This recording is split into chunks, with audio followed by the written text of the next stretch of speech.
안녕하세요. 저는 서울여자대학교 김명주 교수입니다. 오늘 주제는 AI 공존 시대에 필요한 지혜라는 내용을 가지고 다뤄보도록 하겠습니다.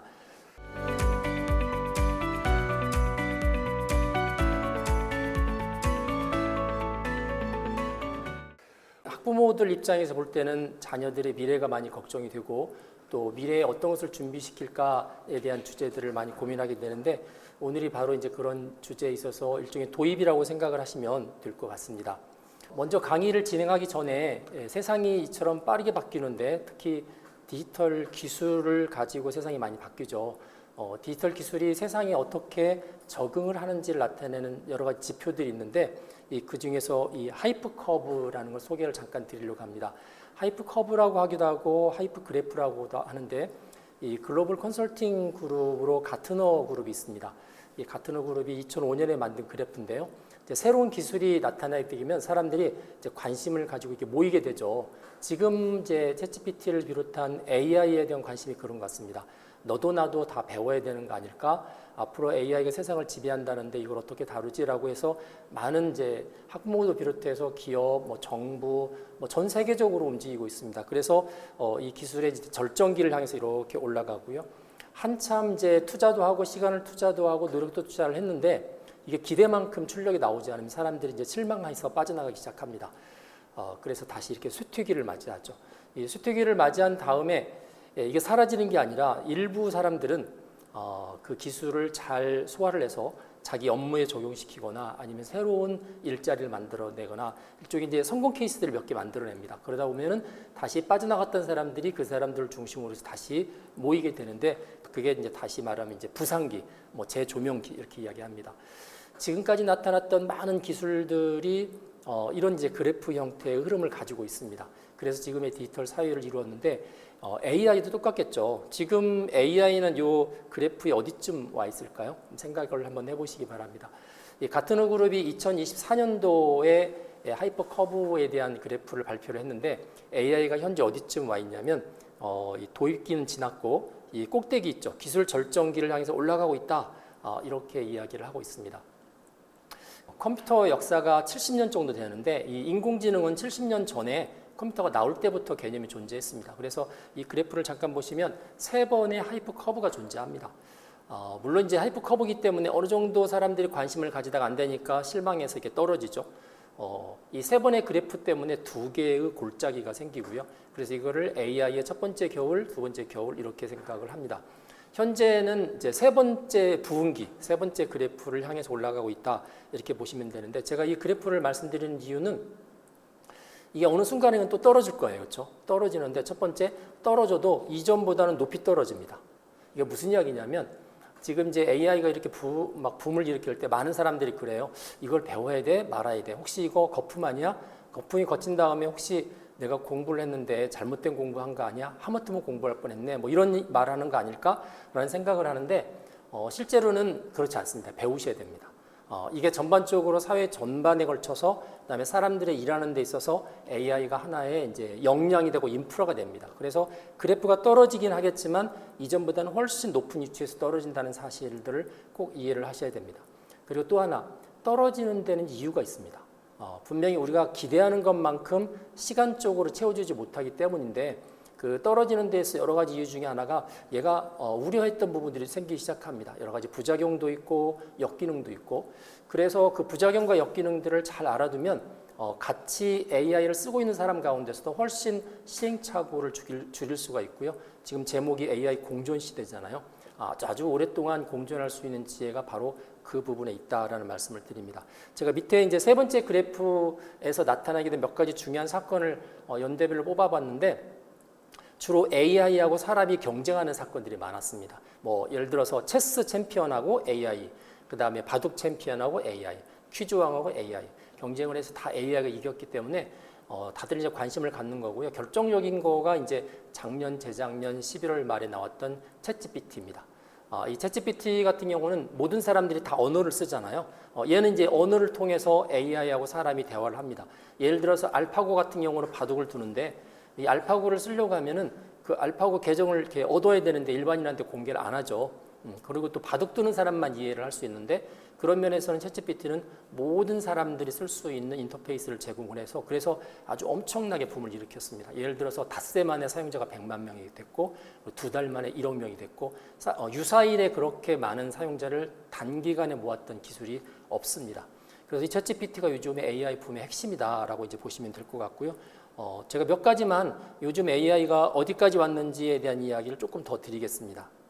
자, 여기 전체적으로 기술들이 세상을 바꿔왔던 흐름들인데 우리가 세상이 바뀔 때마다 혁명이라는 표현을 하죠. 특히 이제 산업계에 있어서 기술이 바꿔왔을 때는 산업혁명 이런 말을 쓰고요. 1차 산업혁명, 2차, 3차, 4차 산업혁명 이야기가 나옵니다. 1차는 이제 증기기관 발명으로 인해서 생긴 거고요. 2차는 전기입니다. 그리고 3차는 이제 우리가 흔히 이야기하는 정보화 사회, 컴퓨터, 인터넷, 휴대폰 등을 통해서 이루어진 사회고요. 이제 4차 산업혁명은 지금 이제 우리들이 기대하고 있는 사회인데 이게 바로 AI입니다. 이쪽 오른쪽 밑에 보면 AI라는 게 있고 AI라는 게 혼자 움직이는 게 아니라 몇 가지 기술이 복합적으로 같이 엮여서 움직입니다. 그 중에 하나가 사물 인터넷, 그 다음에 클라우드, 빅데이터, 모바일 등등이 있는데 흔히 이야기하면 이렇습니다. 데이터가 너무 디지털로 된 데이터가 너무나 많이 있는 거예요. 이게 빅데이터고 그러다 보니까 AI가 학습할 수 있는 데이터가 이제 쌓이기 시작하는 거죠. 그 쌓인 데이터를 학습을 할 때 굉장히 많은 컴퓨팅 파워가 필요합니다. 그 컴퓨팅 파워를 또 마침 요즘 클라우드라는 게 생겨서 제공해주고 있는 거죠. 그리고 이제 이걸 사람들이 언제든지 쓸 수 있는 스마트폰과 같은 모바일 기기가 되어 있고 또 모바일 기기를 통해서 사용만 하는 게 아니라 본인들이 또 데이터를 만들어냅니다. 그리고 곳곳에 사물 인터넷들이 데이터를 만들어내니까 다시 이것들이 빅데이터를 또 만들어내죠. 이런 이제 선순환 구조가 되면서 AI가 많이 쓰이고 있다 보시면 될 것 같습니다. 그래서 AI는 이제 앞으로 나타날 미래 기술이 아니라 벌써 현재 기술이 됐습니다. 제가 몇 가지를 이렇게 쭉 꼽아봤는데 이거 말고도 되게 많이 있고요. 특히 이제 자율주행 자동차 벌써 이제 내년쯤 되면 현대하고 기아에서 사람이 뒷자리에 타도 운전이 자동으로 되는 이제 그런 차를 개발한다고 그러는데 이것도 AI가 자동차랑 엮인 케이스입니다. AI가 도로 상황이나 표지판들을 판단하고 그리고 목적지를 판단하면서 자기가 스스로 가야 되는 길, 서야 되는 상황들을 판단하는 거죠. 그리고 우리가 전통적으로 알고 있는 AI 스피커, 그 다음에 챗GPT 같은 AI 챗봇 서비스도 있고요.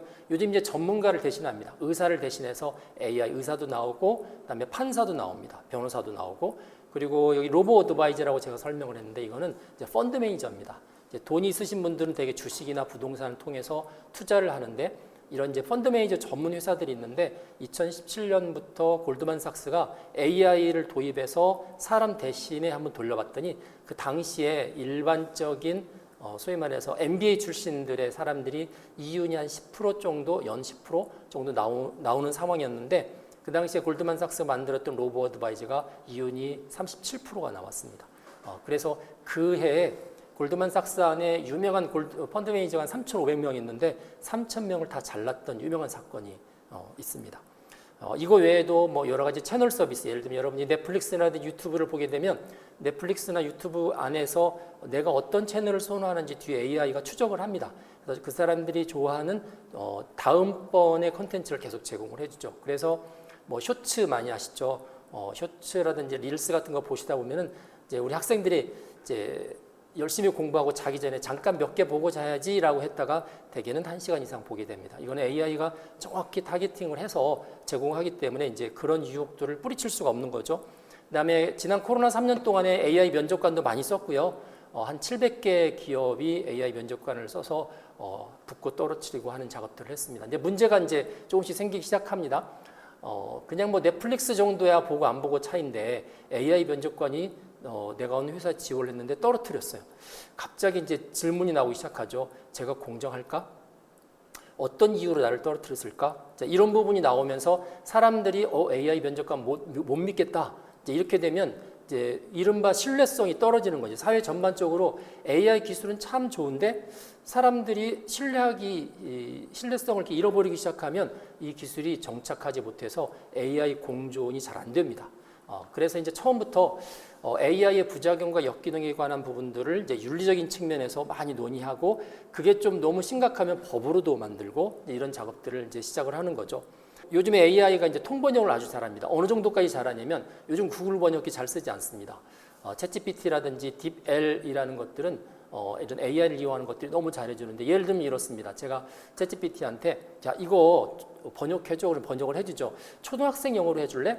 초등학생들 영어 쉬운 영어로 번역을 해줍니다. 똑같은 본문에 대해서. 그래서 제가 이제 욕심이 났습니다. 유교관 문서로 좀 번역해줄래? 그랬더니 유교관에서 쓰고 있는 포멀한 영어들이 있거든요. 좀 어려운 영어들 그걸로 번역을 해줍니다. 그래서 한 가지 더 욕심이 나서 내가 만약 섹스피어라면 섹스피어는 이거 어떻게 번역했을까? 그랬더니 15세기, 16세기 영어로 번역을 해줍니다. 아주 대단하죠. 그래서 이런 이제 통번역 시스템들이 이제 보편화되기 시작해서 과거에 통번역 전문가들이 있었습니다. 지금도 있고, 근데 이분들이 상당히 많이 위협을 받는 그런 상황이 됐고요. 그다음에 사람이 아닌데 사람 역할을 하는 존재도 나옵니다. 이른바 이제 버추얼 휴먼이라고 그래서 광고에도 나오고 드라마에도 나오고 하는 시대가 돼서 이제 본격적으로 AI가 현재 기술이고 AI랑 사람이 공존하는 이제 그런 시대가 됐다라고 보시면 됩니다. 자, 이제 이런 AI 공존 시대가 되면 이제 고민들이 많죠. 이런 공존 사회가 돼서 변화가 있을 텐데 나는 뭘 준비할까? 특히 이제 학부모 입장에서는 우리 자녀들이 나중에 직업을 가질 때 일자리는 어떻게 될까 하는 고민을 갖게 되고요. 그래서 가장 큰 게 사실 먹고 사는 문제죠. 그래서 앞으로 미래에는 AI 때문에 어떤 변화가 있을까에 대한 연구들이 이미 많이 시작이 됐고 상당히 많은 결과들이 이렇게 발표가 됐습니다. 제가 자료에서 여기 레주메 빌더라는 이제 회사인데 이게 헤드헌터, 그러니까 인력들을 이렇게 리크루팅하는 회사입니다. 리크루팅하는 회사가 그 미국에서 아주 유력한 그 기업들 한 750개를 대상으로 해서 설문조사를 했어요. 그랬더니 올해 2024년도에는 아무래도 인공지능 때문에 직원을 대체할 것 같다라는 대답이 상당히 많이 나왔고 기존의 직원들도 인공지능을 쓰게 되면 사임을 시키겠다 하는 대답들도 상당히 많이 나왔습니다. 그러다 보니까 AI를 잘 쓰는 거는 어떤 분야든지 이제 다 필요한 역량이 됐죠. 그래서 미래 인재에 있어서 꼭 필요한 역량 중에 하나가 AI를 잘 다루는 거다 이렇게 보시면 될 것 같습니다.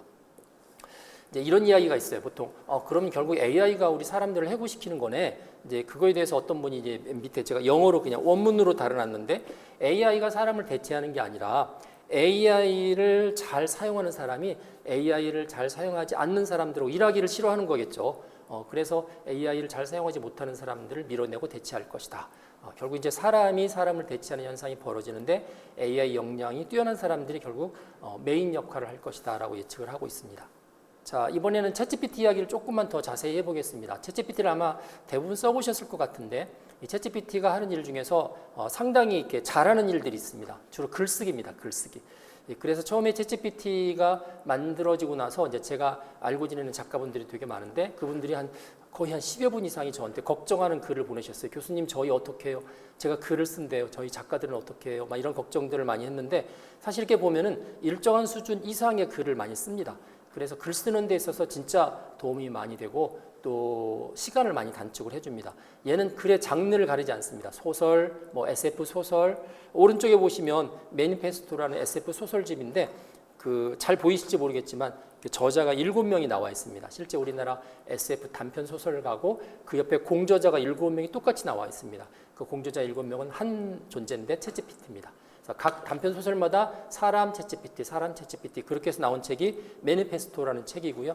그다음에 번역도 잘해준다고 말씀을 드렸고 그다음에 내가 알지 못하는 영역에 대해서도 도와줍니다. 챗GPT는 내가 지금까지 해보지 않은 일들을 할 때 많이 도움이 됩니다. 그래서 어릴 때부터 이런 꿈이 있었는데 해보지 않았다 그러면은 되게 그거를 하려면 이제 잘하는 사람 찾아가서 부탁도 하고 내가 학원에 다니면서 어떤 수업도 듣고 그래야 되는데 챗GPT가 옆에 있으면 그런 작업이 필요 없습니다. 그냥 얘한테 무조건 물어보시면 됩니다. 난 어릴 때부터 작곡이 꿈이었는데 야, 이 작곡 어떻게 해야 돼? 작곡의 룰을 좀 알려줘.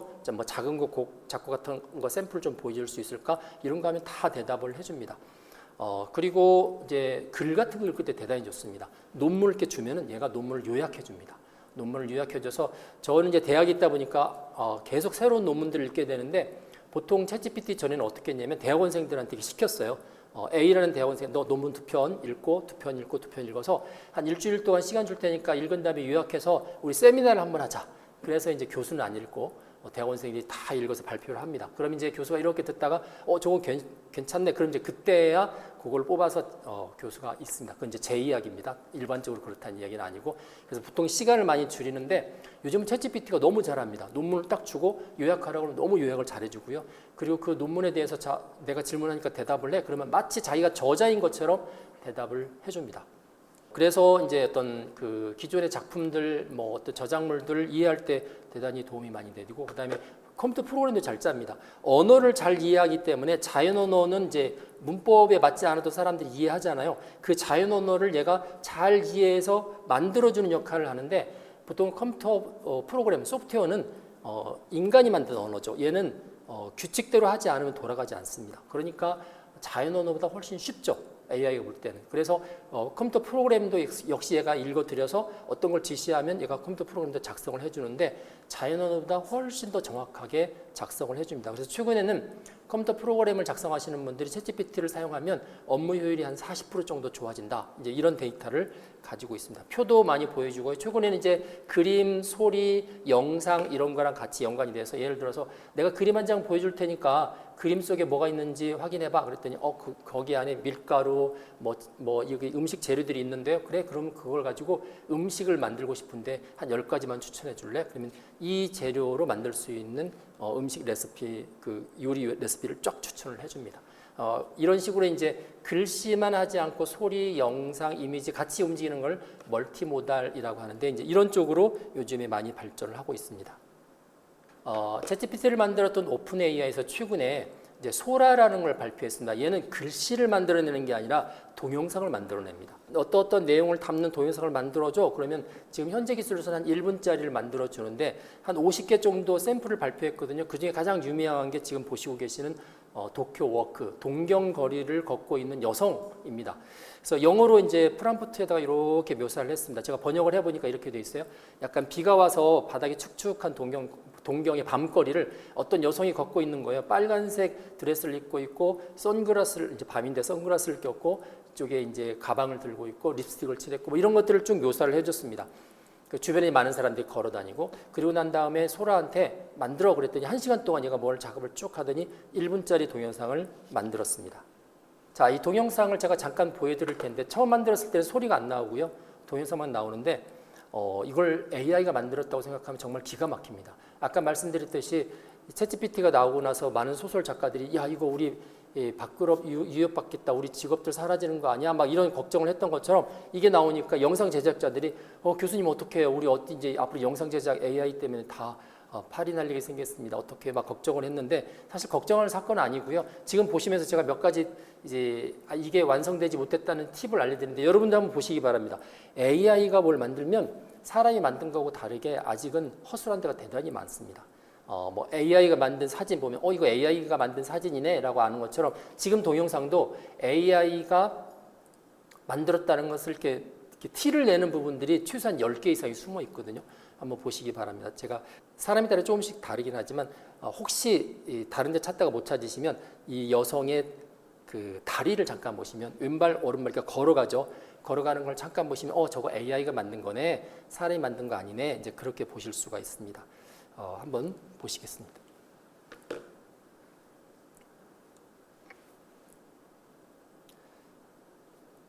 자, 일본어로 배경들이 되어 있죠. 간판. 근데 일본어 아신 분들은 그게 어떤 글자인지 한번 보세요. 사실은 일본어, 정확한 일본어가 아닙니다. 일본어처럼 생겼죠. 그리고 지나가는 사람들이 보이죠. 지나가는 사람들이 일본 사람들인데 현대적인 옷을 입고 있다가 갑자기 일본식 기모노라고 하나요? 일본식 옷으로 이렇게 쫙 바뀝니다. 그리고 저분의 왼손, 엄지와 검지 사이를 보시거나 가방을 들고 있는 손을 보시면 굉장히 자연스럽지 않습니다. 그다음에 얼굴을 참 잘 표현했는데 귀의 위치도 보시면 좀 약간 다르고요.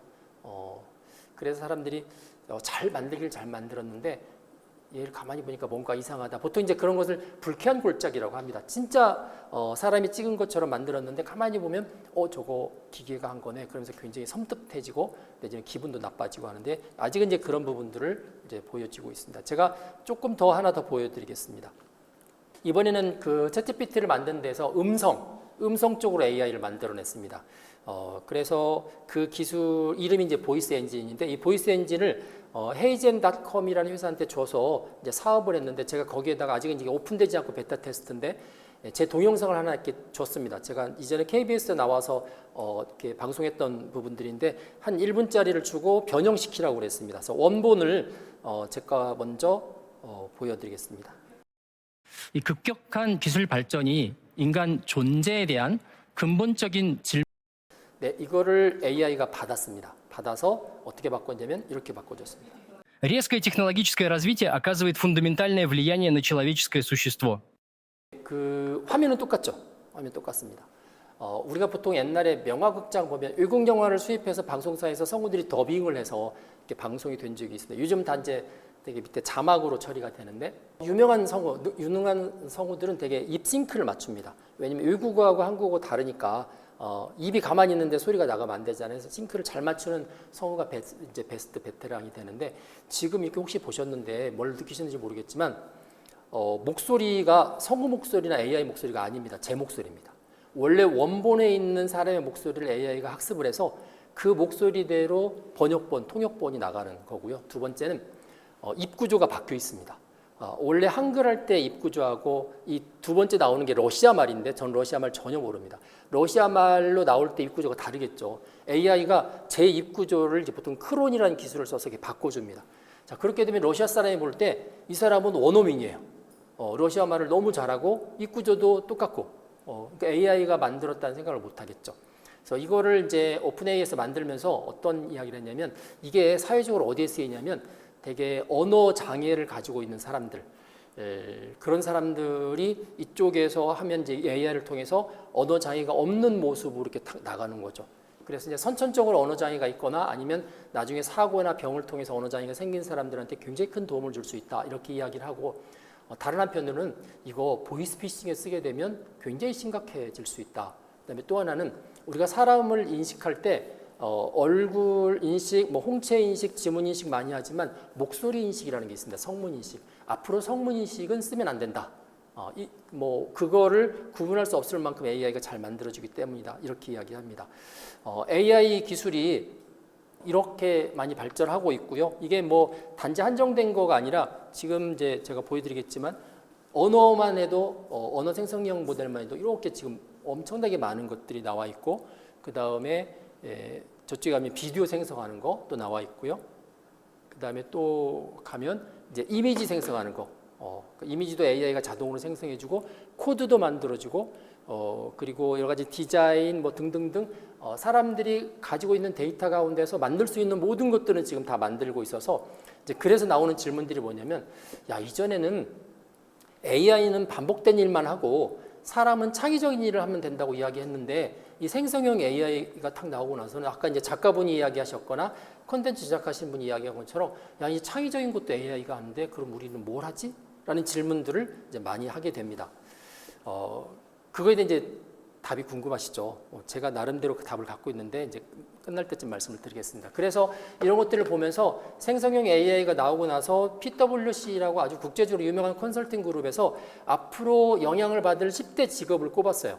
뭐 여러 군데서 꼽는데 저는 이제 PwC가 과거에도 잘 맞췄기 때문에 여기도 잘 맞출 거라고 생각을 하는데 1번부터 10번까지 쭉 꼽았는데 1번이 사실 제 직업입니다. 그러니까 프로그래밍 하는 사람들. 코딩하는 사람들, 영향을 받는다는 뜻이 무슨 뜻이냐면 직업이 없어진다는 뜻이 아니에요. 그러니까 옛날에 1000명이 필요했는데 10명만 있어도 된다. 이것도 영향을 받는 거고요. 옛날에는 이런 일을 했는데 지금은 이런 일을 한다. 하는 일이 바뀌는 것도 영향을 받는다고 보시면 됩니다. 물론 극단적인 경우는 없어지겠죠. 그다음에 미디어 작업하는 거, 이제 컨텐츠 작업하는 사람들도 영향을 받는다. 그다음에 법에 종사하는 사람들, 법조문 같은 거 조회하고 판례 같은 거 검색해서 조문 만들고 이거 주로 판사나 변호사들이 많이 하시잖아요. 그리고 시장 조사 분석, 그다음에 교사나 교수, 그다음에 재무 작업, 그다음에 트레이더. 이 재무 작업 같은 거는 밑에 9번 회계사하고도 사실 많이 연관이 있는데 이전에도 그랬고 지금도 그랬고 없어지는 직업 이야기할 때 참 다르게 이야기하는데 꼭 공통적으로 들어가는 두 개의 직업이 있습니다. 이거는 어느 회사든지 앞으로 없어지거나 많이 필요하지 않을 거라고 이야기하는데 그 중에 하나가 회계사입니다. 9번 회계사. 회사가 하고 있는 많은 업무들은 생성형 AI가 거의 100% 커버할 수 있다. AI가 커버할 수 있다. 그렇게 이야기하고 또 하나는 기자입니다. 기자. 지금은 개인, 일반인들이 기자처럼 보도하는 기능들을 다 가져갔기 때문에 옛날만큼 필요하지 않을 것이다. 이렇게 이야기하고 있고 뭐 기타 밑에 10번에 보면은 고객을 대신해서 일해주는 에이전트. 이건 이제 AI 에이전트가 대신할 거다. 이제 그렇게 이야기를 하고 있습니다. 그래서 아주 유명하신 분이죠. 그 제3의 물결 권력 이동을 이제 쓰셨던 엘빈 토플러. 이분이 2016년에 돌아가셨는데 이분이 한 분 이렇게 한국에 오셨어요. 오셨는데 여러 분 오셨는데 그 모신 측에서 한국을 자랑하고 싶어서 이분을 모시고 어디를 갔냐면 청담동 파락군 학원가를 밤 10시에 데리고 갔습니다. 그래서 그 학원에서 쏟아져 나오는 우리 학생들을 보여주면서 우리나라의 미래가 저 아이들의 손에 달렸는데 우리가 얼마나 열심히 아이들을 준비시키고 있는지를 막 자랑하고 싶었던 거예요. 근데 이제 엘빈 토플러가 이제 여러 가지 물어보더니 그 다음날 강의할 때 이 말을 했습니다. 한국의 부모들은 미래에 없어질 직업을 위해서 자신의 자녀들을 학교와 학원에서 시간을 낭비하도록 잘못된 노력을 기르고 있다. 이게 2016년 전에 나왔던 이야기인데 챗GPT가 나오고 나서 AI의 지각 변동이 일어나고 나서 이분이 했던 이야기가 다시 뉴스에 떠오르고 있습니다. 다시 떠오릅니다. 그래서 부모 세대의 유망한 직업들이 아이들이 직업을 가졌을 때는 유망하지 않을 수 있다. 이제 그런 위기의식들이 굉장히 많이 있고요. 밑에 이제 마이크로소프트사 회장이 이제 빌 게이츠도 비슷한 이야기합니다. 얼마나 많은 직업들이 곧 사라질 것인지 대부분의 사람들은 깨닫지 못하고 있다. 그래서 어떤 이야기가 나오냐면 직업이 사라지면 뭘 준비시키지? 예를 들어서 요즘 중학교 1학년들한테 이제 진로 체험이라는 프로그램들을 합니다. 진로 체험은 내가 나중에 어른이 됐을 때 무슨 직업을 갖고 싶은지 이제 정해서 그쪽 분야에 이미 성공한 사람들을 찾아가거나 초청을 하는 거예요. 이걸 예를 들어서 나는 뭐 요리사를 하고 싶다. 그러면 이제 유명한 요리사를 섭외를 해서 이분들을 학교로 모셔서 요리사 되고 싶어하는 학생들이 막 질문하죠. 선생님 어릴 때부터 뭘 했어요? 요리하려면 뭘 배워야 돼요? 막 이렇게 물어보는 건데 그게 요리사가 되기 위한 일종의 스킬들을 중심으로 이제 경험이나 스킬들을 중심으로 해서 이야기를 하는 겁니다. 그런데 문제는 이 중학교 1학년 학생들이 직업을 가질 때까지 10년 이상이 걸리죠. 10년 사이에 그 중학교 때 알아봤던 직업이 사라져버리는 거예요. 직업이 사라지면 그리고 새로운 직업들이 나타나는 거죠. 그러면은 지금까지 자기가 10년 뒤에 되고 싶었던 직업에 대해서 막 물어보고 스킬을 했던 부분들이 아무 의미가 없어지는 거죠. 근데 이게 앞으로 사라지는 직업, 새로 나타나는 직업들의 주기가 더 빨라질 거다라고 보고 있으니까 전 세계적으로 그러면 앞으로 교육을 시킬 때 스킬 교육을 시키면 안 되겠다. 그러니까 물고기를 주지 말고 물고기 잡는 법을 알려줘야겠다. 그래서 나오는 이야기가 이제 역량 교육입니다. 기본적으로. 그 아이가 기본적으로 어떤 능력을 갖춰야 될까? 그러면 이 아이가 평생 살면서 직업이 5번, 6번, 7번 바뀌더라도 그 분야에서 직업인으로 활동을 할 수가 있을까? 이제 그런 연구를 많이 하는데 그렇게 해서 보통 유네스코나 유엔이나 이런 교육기관에서 주로 냈던 안들이 되게 많아요. 과거에. 이제 그거를 제가 이렇게 정리를 해봤더니 대략 한 7개 정도로 요약이 됩니다. 제가 간단하게 말씀을 드리면 이제 첫 번째, 혼자 살 수 있는 사회가 아닙니다. 뭐 예를 들어서 우리가 소프트웨어 치면 지금 챗GPT 만든 회사 안에서 이 챗GPT라는 프로그램 하나에 프로그래머가 몇 명이 붙어 있을까요? 750명이 붙어 있습니다. 750명. 750명이 챗GPT 프로그램 하나를 만들어 가는 거죠. 그래서 앞으로의 인재들은 혼자 사는 게 아니라 협업을 해야 됩니다. 그래서 다른 사람과 어울려서 자기가 맡은 부분에 책임을 다하면서도 소통도 잘하고 또 그렇게 부딪히다 보면 서로 양보도 하고 상대편을 배려도 하고 하는 부분이 필요해서 결국은 협업의 바탕이 되는 건 인성이죠. 교과서적인 이야기인데 미래 사회일수록 인성이 뛰어난 친구들이 살아남기가 굉장히 좋은 사회가 됩니다. 뭐 이전처럼 뭐 괴짜들 특이한 사람들이 뭐 거대한 일을 해서 살아남고 그렇지 않을 가능성이 대단히 큰 거죠. 그래서 인성과 협업 역량은 대단히 중요한 역량 중에 하나고요. 두 번째, 이전에는 훌륭한 선생님을 만나는 게 중요했어요. 왜냐면 뭐 옛날 같으면 어떤 스승님이 옆에 가서 3년 동안 물 기르고 청소하면서 조금씩 배웠는데 요즘은 그 배울 수 있는 데가 선생님한테 국한되어 있지 않고 인터넷이나 이런 데 너무나 많이 이렇게 널려 있는 거죠. 그래서 아이들이 배우고 싶어하는 마음만 있으면 배울 수 있는 게 무한합니다. 그래서 어떤 능력을 꼽냐면 이전에는 교육 역량, 교수나 교사가 얼마나 잘 가르치느냐에 따라서 미래 인재가 바뀌었는데 지금은 학생이 얼마나 잘 배우느냐, 그러니까 뭐 어떤 학생은 한 달 만에 다 배우거든요. 그럼 한 달 만에 배우는 친구는 6개월 만에 배우는 친구보다 훨씬 더 일을 잘하겠죠. 그래서 이 배움의 능력을 주는 게 대단히 중요하다고 생각을 하고 있고요. 네, 세 번째는 변화 수용입니다. 보통 인간들은 보수적이어서 어떤 환경 속에 들어가면 잘 바뀌려고 하질 않아요. 그런데 이제 앞으로는 환경들이 자꾸 바뀌는 거죠. 뭐 직장도 바뀌고 시스템도 바뀌고 사회 전반적인 인프라가 다 바뀌기 때문에 그런 변화에 빨리 적응할 수 있도록 하는 건데, 이거는 이제 흔히 말해서 아이들을 오냐 이렇게 가둬서 키우면 안 된다는 이야기로도 볼 수가 있습니다. 그다음에 이 환경 적응은 뭐냐면 사실 글로벌 역량인데, 앞으로는 이제 한국 사람들끼리 일하는 것보다는 외국인들하고 같이 일하고 전혀 다른 문화를 가진 사람들끼리 협업하는 경우가 상당히 많아질 겁니다. 그래서 어릴 때부터 그런 문화 충격들을 많이 접하게 해야 되는 거죠. 외국도 많이 보내고, 그다음에 여행도 혼자 보내고 이래야 되는데, 우리나라는 이제 전통적으로 그렇잖아요. 아이들 여행을 보낼 때 부모가 같이 갑니다.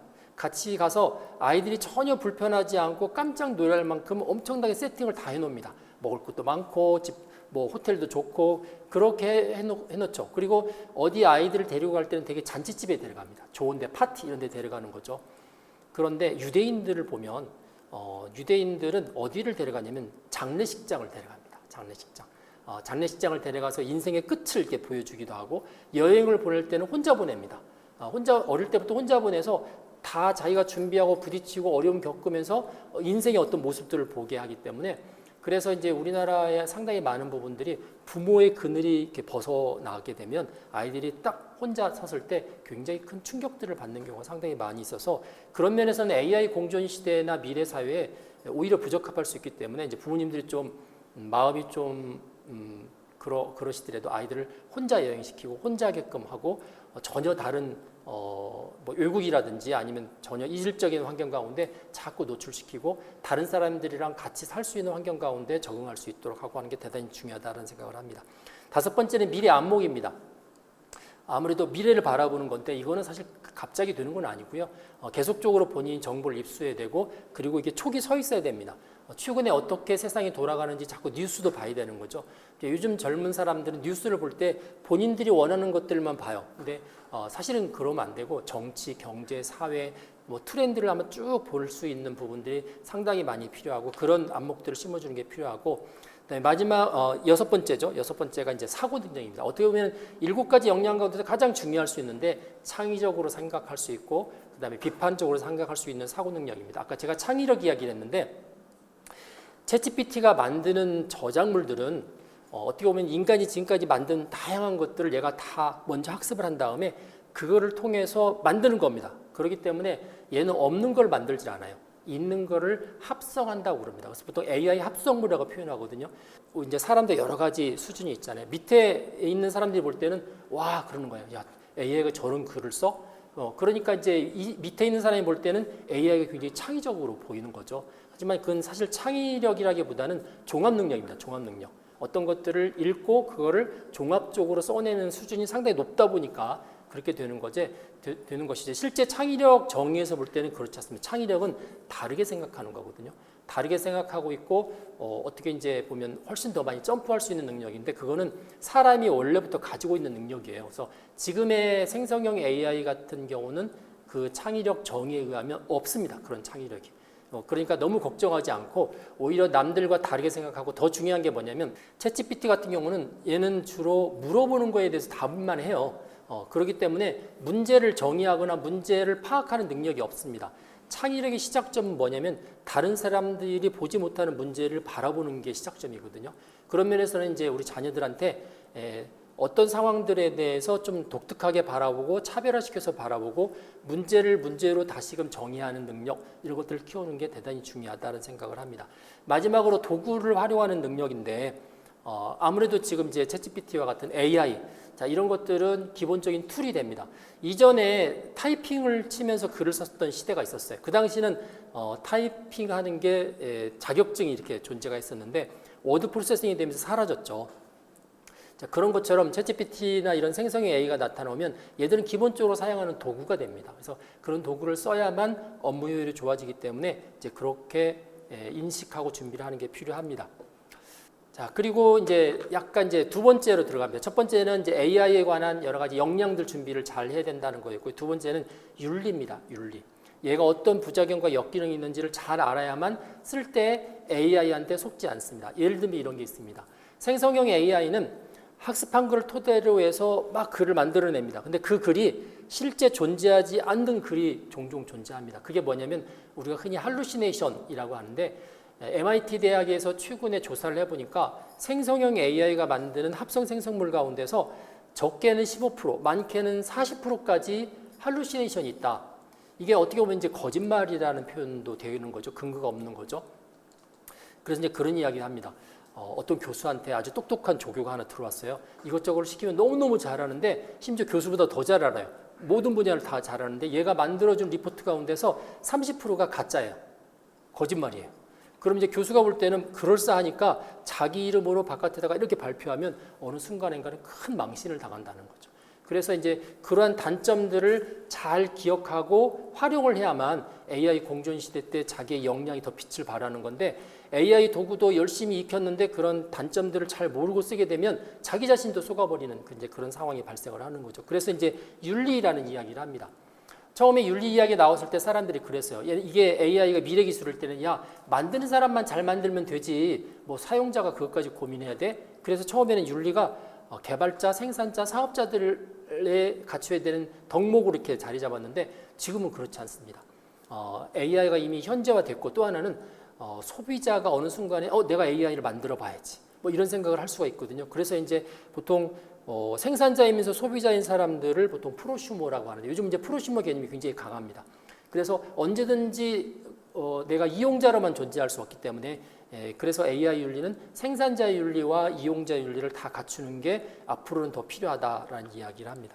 자, AI를 정의를 할 때 이렇게 정의합니다. AI는 특징이 크게 두 가지가 있는데, 하나는 얘가 사람보다 더 똑똑할 수 있어요. 지능성이 있고요. 두 번째는 얘가 사람의 개입 없이 뭔가를 자율적으로 결정할 수 있습니다. 이 두 가지가 대단히 중요합니다. 이 두 가지 때문에 어떤 문제가 생기냐면, 제가 뭘 결정했는데 아까 AI 면접관 이야기였죠. 제가 나를 떨어뜨렸어요.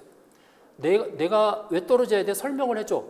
그랬더니 AI라서 설명을 못합니다. 이렇게 하면 사람들이 무슨 생각을 할까요? 야, 이거 AI 못 쓰겠네. 내가 떨어졌는데 설명해달라는데 설명을 안 해줘? 내 인권은 어디 갔어? 그래서 이제 AI 윤리 가운데 굉장히 중요한 거가 설명 가능성이라는 원칙이 있습니다. 어떤 AI든지 그걸 어떤 사람한테 특히 피해를 주는 결정을 했을 때는 왜 그렇게 결정했는지 설명이 가능해야 된다. 그렇지 않으면 쓰지 마라. 뭐 이렇게 되어 있는 거죠. 그리고 이제 꼭 그 피해 당사자가 아니더라도 일반인도 궁금하겠죠. 저 AI 면접관은 어떤 기준으로 사람을 붙고 떨어뜨려? 얘가 어떻게 움직여? 그 원리가 뭐야? 그랬는데 그거는 뭐 딥러닝이라서 뭐 파라미터가 1750억 개나 되는데 그거 어떻게 설명하느냐. 요즘 사실 기술자가 그렇게 대답을 합니다. 그러면 기술적으로 불가능하다고 그러면 일반인 이용자가 무슨 생각하냐면 그래? 열심히 고생하고 우리는 안 쓸게. 뭐 원리가 뭔지도 알려주지도 않으면서 그걸 어떻게 하라고 그래? 그래서 이제 이게 투명성이라는 겁니다. 이 두 개는 같이 따라다닙니다. 이제 그런 부분들이 윤리한 원칙이라서 여러분들이 AI를 쓸 때도 그렇게 이런 원칙을 가지고 요구를 해야 됩니다. 어떤 AI를 쓰는데 내가 잘 모르겠어요. 지금 어떻게 움직이는지. 그럼 야, 이거 AI 움직이는 설명을 해줘. 그럼 저쪽에서 그걸 왜 설명을 해줘요? 그러면 이건 AI의 기본의 윤리 원칙이야. 그거 설명 안 하면 AI를 쓰면 안 되지. 이제 그런 이야기를 사실 할 수 있어야 되는 거죠. 이제 또 하나는 뭐냐면 얘가 자율적으로 움직이니까 어느 순간에 사람이 컨트롤을 못할 경우가 생기는 거예요. 사실 이것 때문에 어떤 사람들은 여기 지금 스티븐 호킹 박사 사진을 실었는데 이분도 2016년에 돌아가셨는데 돌아가시기 한 3, 4년 동안 AI 심취하셨어요. 이분이 하셨던 이야기가 AI는 인류의 마지막 기술일 것이다. AI 때문에 인류가 멸망할 것이다. 그 이야기를 하셨던 분이세요. 근데 그분이 하셨던 가장 큰 이유가 뭐냐면 AI가 점점 발달해서 결국은 사람의 머리를 뛰어넘고 전체 80억 인간의 IQ를 다 합한 것보다 더 뛰어난 순간이 될 텐데 얘가 통제권을 벗어나면 이제 사람이 위험해지는 거다. 이제 그런 이야기죠. 그래서 AI의 굉장히 중요한 원칙 중에 하나가 제어입니다. 제어. 사람이 얘를 제어할 수 있을까? 통제할 수 있을까? 이런 부분이 이제 중요한 부분들로 다가와 있고요. 그리고 이제 이거는 이제 유럽 연합에서 정의한 AI 정의인데 그 정의를 가지고 제가 조금 더 설명을 하면 이렇습니다. 그 AI는 이제 요즘에 나오는 AI는 학습을 합니다. 데이터를 학습하는데 그 학습한 데이터 가운데서 개인정보도 담겨져 있고 또 차별과 편견이 담겨져 있습니다. 예를 들면 여성들에 관해서 굉장히 불리한 데이터들이 상당히 많이 있거든요. 아직까지는 그렇습니다. 그러다 보니까 AI가 그걸 학습하면 여전히 여성들한테 불리한 결정들을 얘가 자율적으로 막 내리게 됩니다. 그래서 이런 부분들은 안 된다. 그래서 개인정보나 사생활 정보가 유출되지 않도록 해야 되고, 그다음에 차별과 편견이 없어야 된다. 이게 윤리의 굉장히 중요한 원칙이고요. 전 세계적으로 가장 많이 다루고 있는 원칙 중에 하나입니다. 그다음에 또 하나는 뭐가 있냐면 AI가 최근에 이제 생성형 AI가 되면서 이런 문제가 생겼어요. 제가 만든 그림 보니까 어디서 많이 본 그림인데 이건 이제 저작권 침해가 되는 거죠. 그래서 저작권 침해 이슈가 최근에 불거졌고, 최근에 뉴욕타임즈에서 챗GPT를 만든 오픈AI한테 소송을 걸었습니다. 네가 만들어낸 글 보니까 뉴욕타임즈에서 냈던 뉴스 기사에 상당히 많은 부분이 나오는데 이거 저작권 침해다. 그리고 얘가 할루시네이션을 하는데 뉴욕타임즈를 인용하면서 할루시네이션 하는데 우리가 그런 가짜뉴스 만든 적도 없다. 따라서 이건 명예훼손이다. 그래서 명예훼손과 저작권 침해를 소송을 걸었습니다. 우리나라도 지금 네이버하고 우리나라 언론재단하고 똑같은 상황에 처해 있고요. 그 갈등이 뉴욕타임즈의 결정을 보고 우리도 따라서 아마 어떤 결정을 내릴 것 같습니다. 제가 저작권위원회 부위원장으로 있는데 현재 이 AI 때문에 생기는 저작권 문제가 핫 이슈라서 지금 풀려고 생각을 하고 있습니다. 그리고 얘가 만드는 게 너무나 똑같기 때문에 어떤 그림, 사진을 만들면 진짜 저 사람이 찍은 건가? 아니면 AI가 만든 건가? 구분이 너무 힘들어지죠. 그래서 최근에는 이제 AI가 쓴 글, AI가 만든 그림이나 동영상은 꼬리표를 달아라. 얘는 AI가 만들었다. 꼬리표를 달고 워터마크를 심어라. 워터마크를 심거나 뭐 기술적 조치를 해라. 이제 그렇게 이야기를 하고 있습니다. 그래서 전 세계적으로 이렇게 보시면 나라별로 고민하는 게 되게 많아요. 근데 이제 공통적으로 오른쪽에 이렇게 통계를 냈는데 가장 많이 고민하는 게 이제 공정성입니다. AI가 혹시 사람을 차별하지 않을까? 차별하지 않는 AI가 나와야 된다. 만약에 차별하면 차별하는 AI에 대해서 굉장히 크게 항거를 해야 된다. 이렇게 볼 수 있고요. 이제 두 번째가 프라이버시입니다. 혹시 얘가 학습한 데이터 가운데서 개인정보가 들어있으면 어떡하지? 그게 바깥으로 나오면 안 되죠. 그것도 굉장히 중요하고, 그다음에 AI가 중요한 사람들의 운명들을 결정하는데 도대체 어떤 기준으로 결정한가? 왜 내가 떨어지고 왜 내가 신용등급이 더 낮고 왜 나한테 비자를 주지 않는 거야? 그랬을 때 설명을 해야 된다는 이야기죠. 그리고 걔가 움직이는 원칙들이 잘 보여야 된다. 이게 이제 투명성과 설명 가능성이라고 보시면 됩니다. 그리고 이제 안전과 보안, 얘도 해킹당하면 안 되죠. 해킹당하면 안 되고 어떤 사고가 생겼을 때 같이 망하면 안 되기 때문에 이런 문제도 있고, 그다음에 책임감 문제는 뭐냐면 자율주행 자동차가 사고가 났어요. 이거 누가 책임지지? 나는 뒷자리에 탔는데. 그래서 이제 이 책임감 문제는 사실 앞으로 더 풀어야 됩니다. 왜 풀어야 되냐면 원래는 제조물 책임법이라는 게 있어요. 어떤 물건을 만들면 그 물건 때문에 사고가 생기면 제조를 했던 회사가 다 책임을 지는데 AI는 지 마음대로 움직이잖아요. 자율적으로. 얘가 무슨 대답을 했는데 그것 때문에 막 소송이 들어오면 그 만든 예를 들어서 오프데이가 다 책임을 진다. 그 책임 못 지죠. 그래서 이제 이 책임성 문제는 막 책임져야 되는 문제가 발생을 하면 AI가 없어질 수도 있습니다. 책임지기 싫어서. 그래서 이 부분은 앞으로도 더 연구가 될 주제라고 보시면 될 것 같습니다. 그 챗GPT와 관련된 윤리 문제가 있습니다. 어떤 거냐면 제가 잠깐 설명을 드릴게요. 챗GPT라는 글씨는 앞에 채팅과 GPT가 합해진 겁니다. 그러니까 GPT라는 원래 파운데이션 모델이 하나 밑에 있고 걔를 채팅할 수 있도록 열어준 게 챗GPT거든요. 얘는 2022년 이제 11월 달에 오픈이 됐는데 역사적으로 보면 오픈될 당시에 밑에 있는 GPT의 버전이 3.5였어요. 3.5. 3.5면 그 앞에 버전이 있겠죠. 3.5 앞에가 3이 있고 그 앞에 2가 있고 1이 있습니다.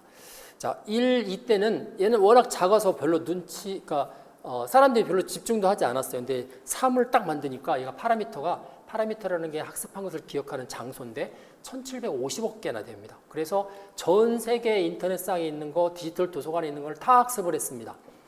그런데 얘가 학습한 거의 내용을 보니까 이 두 번째 줄에 제가 썼는데 보통 오프라인상에서 제한된 지식이 있습니다. 예를 들어서 성인 지식들은 미성년자 접근 못하죠. 그 다음에 핵무기에 관한 지식들은 어떤 날은 아예 접근이 안 됩니다. 국제적 조약에 의해서. 그래서 이제 이런 제한된 지식들도 얘가 다 학습을 했고요. 사실은 학습했는지 안 했는지 아무도 모릅니다. 챗GPT가 뭘 학습했는지 알고 있는 사람들이 아무도 없어요. 얘는 그냥 자동으로 학습을 했기 때문에. 그러니까 이제 소위 말해서 가두리 작업을 합니다. 그리고 또 얘는 나를 주어로 하는 문장도 만들어낼 수 있어요. 왜냐하면 소설 대본이나 이런 것들을 다 학습했기 때문에 만들어낼 수 있고요. 얘가 질문도 할 수 있습니다. 학습한 데이터 가운데서 질문을 끌어가는 내용들도 상당히 많기 때문에. 그래서 사람하고 대화할 때 얘가 막 질문하기 시작하면 나에 대해서 궁금한 거 물어보고 그 다음에 나한테 불리한 거를 꼬투리 잡아서 또 물어보고 하면은 내가 가스라이팅 나갑니다. 실제로 그런 사건들 상당히 많이 있었습니다. 그래서 이제 챗GPT를 만들고 나서 3점에서 오픈을 못했습니다. 못하고 얘를 가두는 작업을 합니다. 너 이거 하지 마, 이거 하지 마. 너 질문하지 마. 넌 대답만 해. 그다음에 너 감정 이야기하지 마. 너는 AI인데. 그다음에 범죄에 대해서 물어보면 대답하지 마. 그 범죄니까 말하지 마. 이런 식으로 해서 계속 가두는 작업을 2년 반을 했어요. 2년 반. 2년 반을 한 다음에 3.5를 만들어서 오픈을 딱 했습니다. 그런데 이 가두는 작업이 대화를 통해서 이루어진 거기 때문에 대화를 잘하면 3.0으로 떨어집니다. 이걸 보통 탈옥이랍니다.